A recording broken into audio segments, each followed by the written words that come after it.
કેમ કે આજે અમે લોકો જઈ રહ્યા છે જગન્નાથ મંદિર દર્શન કરવા માટેના. તમને બધાને બતાવીશું. જો હાથી આવ્યો નીસેવ જય રણછોડ માખણ છોડ.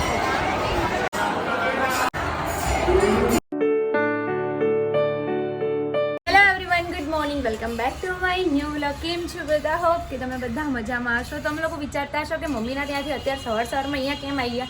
તો અત્યારે વાગવામાં થઈ ગયા છે 11 અને અમે એટલા માટે ઘરે આવ્યા. અહીંયા મમ્મી, હું અને નિશુ બધા આવી ગયા છે કેમ કે આજે અમે લોકો જઈ રહ્યા છે જગન્નાથ મંદિર દર્શન કરવા માટેના. તમને બધાને બતાવીશું કે રથયાત્રાની ત્યાં કેવી તૈયારીઓ ચાલુ છે. નિશુને લઈને જઈ રહ્યા છે. Hello hello, good morning. Good morning. Very good morning. આહા, શરદી થઈ ગઈ છે કે શું? ના, ગરમી ને એક બાજુ વરસાદનું વાતાવરણ બધું ભેગું ઓકે, થયું તો આજે અમે લોકો જઈ રહ્યા છે જગન્નાથ મંદિર દર્શન કરવા માટે. શું કહેશો? શું કહેશો? એમાં શું કહેવાનું? તમે મને પૂછીને જાઓ છો પૂછીને જાવ છો એટલે મંદિર મને તો દર્શન ખબર કરવા બી નહીં. જવાનું, ભગવાનના મને તો- દર્શન કરવા. એટલે મને તો ખબર બી નહીં, પ્લાનિંગ બની ગયો છે આ લોકોનો. બાપા 10 વખત ના બોલબોલ કરો નહીં કે એક જ વાર બોલ્યો, ક્યાં બોલ્યો? તારા બ્લોગમાં એક જ વાર બોલ્યો હું. બ્લોગમાં પણ એમને એમ તો કેટલી વખત સંભળાવી દીધું. એમને એમ સંભળાય એ વસ્તુ હોય. ઓકે, સો બાર બધાને મળાવી લો, નહીં તો તમે એકનું એક સંભળાવશો. હેલો, ગુડ મોર્નિંગ, જય શ્રી કૃષ્ણ. જય Shri Krishna. Good morning. Good morning. Finally આજે દર્શન કરવા જઈ રહ્યા હા, છે જગન્નાથ મંદિર જવાનું. ઘણા વર્ષો પછી. કૃષ્ણ ભગવાન મળવાના નહીં, રણછોડરાયને તો મળીએ છે, તો અહીંયા જગન્નાથ મંદિરે બી મળી આવીએ ને. હા, મંદિર બદલાય છે, ભગવાન નહીં તો બદલાતા. પછી હા, ભગવાન તો એના જ છે. હેલો, તો એના જ હોય છે. ગુડ મોર્નિંગ, જય શ્રી ગુડ મોર્નિંગ, કૃષ્ણ. જય શ્રી કૃષ્ણ. હા, શું કહેવું છે તમારું? શું અમારે કહેશો? બસ શું કહીએ, અમે જઈએ છીએ દર્શન કરવા, બીજું શું જગન્નાથ મંદિરે. ઓકે, તમે કેટલા ટાઈમ પહેલા ગયેલા છો? ઘણો ટાઈમ થઈ ગયો, આશરે આશરે નહીં તો 10 વર્ષ ઉપર તો થઈ ગયું. પહેલા જતા હતા? પહેલા જતા હતા. હા, ઓકે. હમ. સો અહીંયા છે ને બાપ દીકરાનો પ્રેમ ચાલુ થઈ ગયો છે અને મારું થોડું ઘર વેર વિખેર છે. નિશુ, હાય, ગુડ મોર્નિંગ. ના કરો ના. શું જોઈએ બેટા? શું જોઈએ? શું જોઈએ મમ્મી કોને? હા, આપી દે. હો, બેટ જોઈએ છે ને? શું કહેશો નિકેશ પટેલ? તું ફરીથી આવી? કેમ આવી? શું કહેશો? મંદિર દર્શન કરવા જઈએ છે તો તારી ઈચ્છા શું છે? ઝઘડો કરીને જવાની ઈચ્છા છે? તમારે ઝઘડો કરવો હોય ઝઘડો કરી લે. મારે કોઈ ઈચ્છા નહીં ઝઘડાની. તો તમારે ઝઘડો કરવો હું શું કામ ઝઘડો કરું ભાઈ? તો તમે કહો છો કે તારે ઝઘડો કરવાની ઈચ્છા છે એટલે એમાં હું એવું તો શું બોલી? તું બધા એકને શું કમેન્ટ કહેશો નિકેશ? શું કહેશો નિકેશ? શું કીધું નિકેશ? બીજું તો શું કહેતા ને? સારું, તમે એમ કહો કે તમે કેટલા વર્ષો? હું તો પહેલી વખત જ જઉં છું, એમાંય તમે હા, તો actually વળી હું ચપ actually ચપ ઘણા- ચપ કર્યા છો. અરે ભાઈ, હું મંદિર તો એકેવા નહીં ગયો આટલા વર્ષોમાં. ઓહો, તો એ ખાલી મારી રથયાત્રા ગલતી. જોવા જઈએ, એ બી સાયકલો લઈને બધા સ્કૂલ ફ્રેન્ડ અમે બધા નાના હતા ને તો પેલા ચોકલેટો ઉછાળે ને તો ચોકલેટો વેણવા જતા. ઓકે, પણ કઈ- એ આખી લાઈફ અલગ હતી, મજા હા, આવતી એ હતી. છે. કઈ નહીં, ચલો દર્શન અત્યારે એવી ના મજા આવે. હા, અત્યારે એ કીધું ને ભાઈ બધાને ફોન કરી હાલો ભાઈ રથયાત્રા જવા, કે ભાઈ ટાઈમ નહીં અત્યારે જવા સાચી દે. વાત છે. એવું કહી દે. મારી તો ઈચ્છા છે આ વખતે જોઈએ કેમનું સેટ થાય. જો સેટ Okay. થશે તો જઈશું આપણે. Okay, done done. So finally અમે લોકો પહોંચી ગયા હતા જગન્નાથજી મંદિરે અને અહીંયા હાથી પણ આવી રહ્યા હતા. એટલો મસ્ત નજારો હતો કે જે હું કહેવાય ને કે વર્ણવી ના શકું. એટલી બધી ભક્તોની ભીડ હતી અને બફારો એટલો બધો હતો, પણ નિશુને પણ જાણે ભગવાનના દર્શન કરવા હોય અને શાંતિથી રાહ જોઈને બેઠો હોય એવું લાગી રહ્યું હતું. તો તમે જોઈ શકો છો કે ફાઇનલી અમે અંદરની રોમાં આવી ગયા છીએ. 15 થી 20 મિનિટ પછી અમને ટોટલ ટાઈમ થયો અડધો કલાક મંદિરે પહોંચતા અને અહીંયા અમે બૂમો પાડતા હતા, જય રણછોડ માખણ ચોર, જય રણછોડ માખણ ચોર. અને ભગવાનનું નામ લેતા લેતા અમે લોકો મંદિર સુધી પહોંચી જ ગયા અને અમને લોકોને દેખાઈ ગયો સરસ મજાનો સામે હાથી. અને હાથીને જોઈને તો નિશુ બહુ જ ખુશ થઈ ગયો. પછી અમે પહોંચી ગયા મંદિરે. અમે લોકોએ ચંપલ ઉતાર્યા અને પછી અમે લોકો દર્શન માટે ગયા.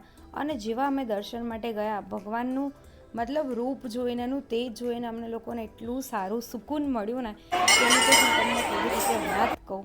અને અહીંયા ભગવાનનો શણગાર એટલો બધો સરસ હતો. અમે લોકોએ લઈ લીધો અહીંયા આગળ પ્રસાદ. મગ પધરાવાના હતા એ પણ અમે પધરાવી દીધા.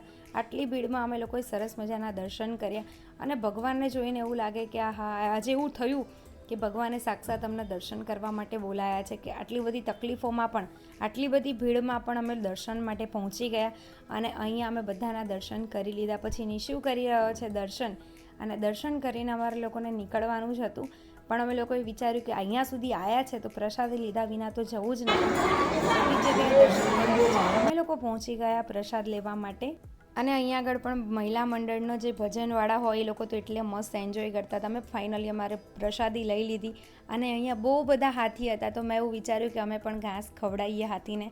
તો હું અને નિશુ પહોંચી ગયા ઘાસ ખવડાવવા માટે. તો અહીંયા એક બેન આશીર્વાદ લઈ રહ્યા હતા હાથી જોડેથી. તો પછી અમે પણ એવું કીધું કે અમને પણ હાથી જોડે આશીર્વાદ અપાવી દો. તો પછી અમને બંનેને પણ આશીર્વાદ આપ્યા અને અમને લોકોને એટલી બધી મજા આવી ગઈ ને એમાં પણ સ્પેશિયલી નિશુને બહુ જ મજા આવી ગઈ.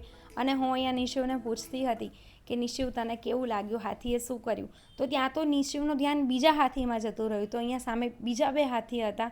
તો અમે બીજા 2 હાથીની જોડે પણ ગયા અને બહુ મજા કરી. જય રણછોડ માખણ ચોર, જય રણછોડ માખણ ચોર. સો ફેમિલી, તમને લોકોને ખબર પડી ગઈ હશે કે હું કામ પતાવીને આવી ગયો છું, એટલે કહેવાની જરૂર નથી. ને ખુશી અત્યારે રસોઈની તૈયારી કરી રહી છે. અને હું મંદિરેથી આવ્યા પછી મેં બ્લોગ કન્ટિન્યુ નથી કર્યો. મેં નિકેશને કીધું કે પ્લીઝ તમે બ્લોગ કન્ટિન્યુ કરો, કારણ કે આજનો સ્કીપ થઈ જતો. ખુશી બહુ જ બિઝી હતી ક્યારની રસોઈમાં. હું આવી 3 વાગતા આવીને પછી મેં 10-15 મિનિટ પછી સૂપની રેસીપી કરી. અને અત્યારે રેસીપી નથી કરી પણ અત્યારે રસોઈ કરી રહી છું, નૂડલ્સ બનાવી રહી છું.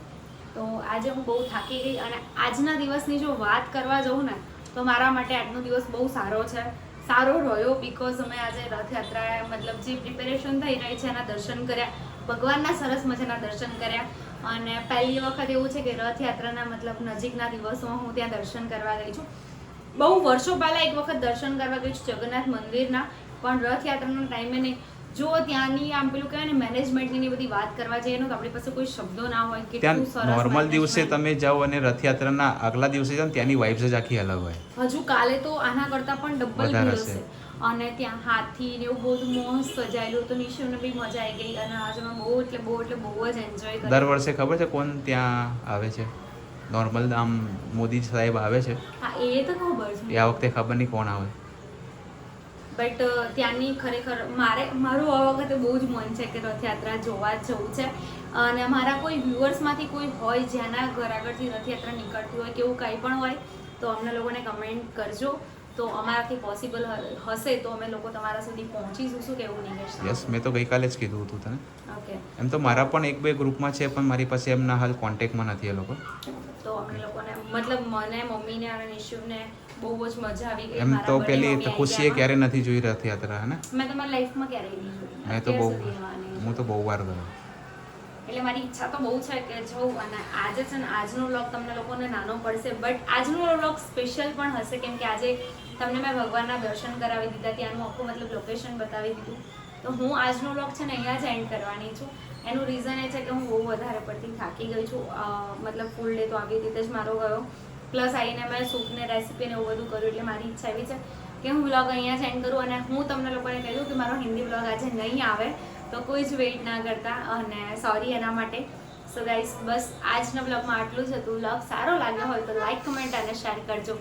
ચેનલમાં નવા હોય તો જલ્દી સબસ્ક્રાઇબ કરજો. મળીએ એક નવા વ્લોગ સાથે. ત્યાં સુધી હરે કૃષ્ણ.